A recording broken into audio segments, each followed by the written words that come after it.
নমস্কার, কেমন আছেন সবাই? প্রবাসী লাইফস্টাইলের আর একটা ব্লগে সবাইকে স্বাগত।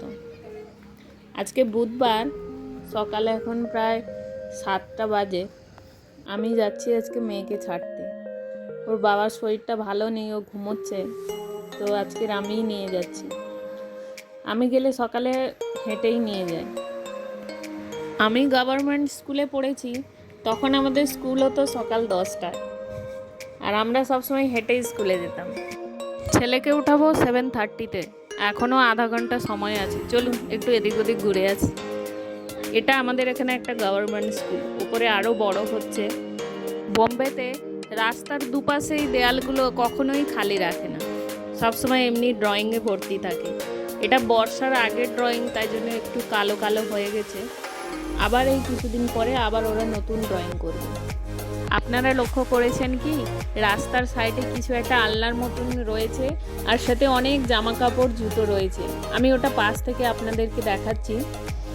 আমাদের এখানে বিভিন্ন জায়গায় এরকম র্যাক রাখা থাকে, যেগুলো আমরা ইউজ করি না, যেসব ড্রেস আর জুতো, সেইগুলো আমরা যেন এখানেই রাখি। ডাস্টবিনে ফেলে দিলে ওখান থেকে আর ইউজ করার জন্য ওরা নিতে পারে না। এই জন্য এখানে রাখলে যারা পড়তে পায় না, যাদের জামা জুতো নেই, তারা এখান থেকে নিয়ে যেতে পারে। এখানের এই চিন্তা ভাবনাগুলো খুবই সুন্দর, তাই না বলুন? আর ঘোরা যাবে না, অনেক ঘুরে নিয়েছি। এখন গিয়ে ছেলেকে ওঠাবো। ওকে ওঠাতে একটু সময় লাগে, ছোট বাচ্চা তো ওকে উঠিয়ে নিয়ে স্কুলে দিতে যাব। এটা সেই চার্চটা, আগে একটা ব্লগে আপনাদের দেখিয়েছিলাম, মনে আছে কি? তখন ক্রিসমাসের জন্য খুব সুন্দর করে সাজিয়েছিল। এখন এই ছেলেকে দিয়ে আসলাম, ওর বাবাও গেল অফিসে, তো ফেরার পথে আমি মাছ নিয়ে আসলাম। এখানে তো আমরা সবসময় বরফের মাছই খাই, তো এখন নতুন একটা জায়গার সন্ধান পেয়েছি আমি, যেখানে এরকম জ্যান্ত মাছ পাওয়া যাচ্ছে। অন্য কোনো মাছ তো আমি দেখিনি, এই তেলাপিয়া মাছটাই দেখলাম দুদিন। এখন মুশকিল হচ্ছে এগুলো কাটা, আমি বেশি ভয় পাচ্ছি মাছের থেকে। এখন বরকে ফোন করলাম যে কিভাবে কাটবো, ও বলছে দেখে না তুই কিভাবে করবে। এই দেখুন কি সুন্দর আমি বিউটিফুল করে কেটেছি। যেখান থেকে মাছটা নিচ্ছি সেখানে আবার কেটে দেয় না, ওরা একটা ঝুড়িতে নিয়ে বসে, বিক্রি তো করে কিন্তু কেটে দেয় না, বলছে আমাদের কোনো পারমিশন নেই এখানে মাছ কাটার। কিন্তু মাছটা জ্যান্ত বলেই নিয়ে আসি, এই এখন মুশকিল, নিজে লেগেছি ছুরি কাঁচি নিয়ে। আমি মাছ নিয়ে এসেছি 9টার সময়, আর কেটে কমপ্লিট করলাম 11টার সময়। চলুন, গল্প করতে করতে আমার কাটাও হয়ে গেছে। যাই হোক করে আমি করে নিয়েছি।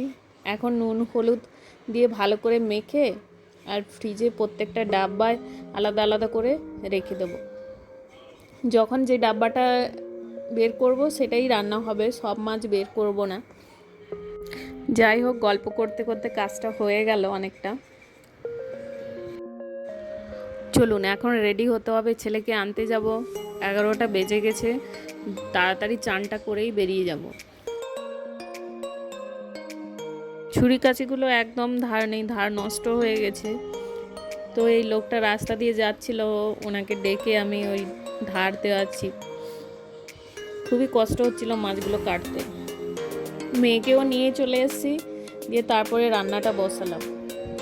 আজকের বানাচ্ছি এই পুঁই শাকের তরকারি।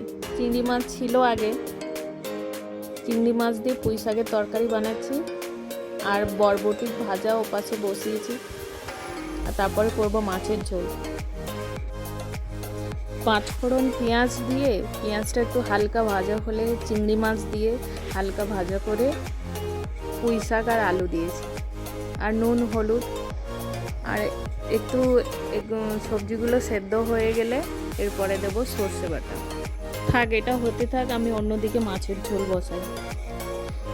আজকে মাছের ঝোলে অনেক সবজি দিয়েছি, আলু, কলা, পেঁপে, পটল আর বরবটি। মাঝে মাঝে এমনি অনেক রকম সবজি দিয়ে পাতলা মাছের ঝোল খেতে খুব ভালো লাগে, আর হেলদিও হয়। আপনারাও বানাবেন এরকম সবজি দিয়ে মাছের ঝোল। বম্বেতে কিন্তু সব ধরনের সবজি পাওয়া যায়, বাঙালিরা যেমন আমরা অনেক রকম সবজি শাক খেতে পছন্দ করি, বম্বেতে সব ধরনের শাক সবজি সব কিছুই ভালোই পাওয়া যায়, ফ্রেশ একদম। তবে কোভিডের সময় খুব মুশকিল হয়েছিল আমাদের, কোনো রকম শাক সবজি পেতাম না, শাক তো পেতামই না, সবজি যেগুলো পেতাম শুকনো একদম, আর খুব দাম ছিল। এমনিতে যেতেও ভয় পেতাম, আর 11 দিন যদিও যেতাম সবজি তেমন পছন্দই হতো না। তবে কোভিডের সময় এখানে গভর্নমেন্ট থেকে প্রত্যেক ফ্ল্যাটে কখনো আলু, পেঁয়াজ, টমেটো, তরমুজ, তারপরে একবার কুমড়োও দিয়েছিল, এরকম মাঝে মধ্যে দিয়ে যেত। যাকগে, খারাপ দিনগুলো পেরিয়ে এসেছি, আর মনে করে লাভ নেই। চলুন আজকের বাচ্চাদের ভ্যাকসিন দিতে নিয়ে যেতে হবে বিকেলবেলা। চলুন, গল্প করতে করতে রান্না শেষ হয়ে গেল। এখন এই এসেছি, ওর বাবা ফিরতেই নিয়ে এসেছি। এখন খুব বদমাশি করছে, ভ্যাকসিন লাগানোর পরে খুব কান্নাকাটি করছিল।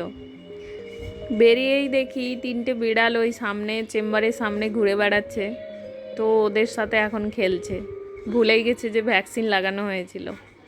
ও বিড়াল খুবই পছন্দ করে, বারবারই বলে আমাদেরকে যে পেট রাখবো বাড়িতে, বিড়াল নিয়ে আসবো। কিন্তু ওই আমাদের একটাই প্রবলেম, আমরা যখন বাড়ি যাই 10-15 দিনের জন্য চলে যাই, তখন ওই পেটটা নিয়ে মুশকিল, নিয়ে যাওয়াটাও খুব প্রবলেমেটিক থাকে। ফ্লাইটে তো অনেক কিছুই প্রবলেম ফেস করতে হয়, আবার না নিয়ে গেলে তো আরও মুশকিল।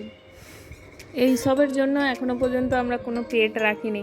তবে ফিশটা রেখেছি, ফিশের আবার উইকেন্ড ফুড পাওয়া যায়। ওটা উইকেন্ড ফুড একটা কিউবের মতন পাওয়া যায়, ওটা জলের মধ্যে দিয়ে বাড়ি চলে যাওয়া যায়, 10-12 দিন আরামসে মাছগুলো থেকে যায়। তো কিছুতেই বাড়ি যেতে চাইছে না, ওদের সাথেই খেলবে, আর ওরাও ভালো খেলছে ওর সাথে, ওই দড়িটা নিয়ে বারবারই টানছে, ওর উপরে ফেলছে, খুব মজা পাচ্ছে। তো অনেক কষ্টে বাড়ি নিয়ে গেছি, আবার পরের দিন স্কুল থেকে নিয়ে ফেরার সময় আবার নিয়ে এসেছি, বলছে চলো আমি ওদেরকে দেখব। তো এসেই দেখি যে ওর মা রয়েছে, দুধ খাচ্ছিল ওরা তখন। তারপরে যেই মনু এসেছে ওর সাথে খেলতে শুরু করে দিয়েছে, ওই যে এদের মা, এই কার্টুনটার মধ্যেই ওরা থাকে। চলুন আজকের ব্লগটা এখানেই শেষ করছি। ভালো থাকবেন সবাই, সুস্থ থাকবেন, আর আমাকে কমেন্ট করে জানাবেন কেমন লাগলো আমার ব্লগটা। আবার দেখা হবে প্রবাসী লাইফের আর একটা ব্লগে।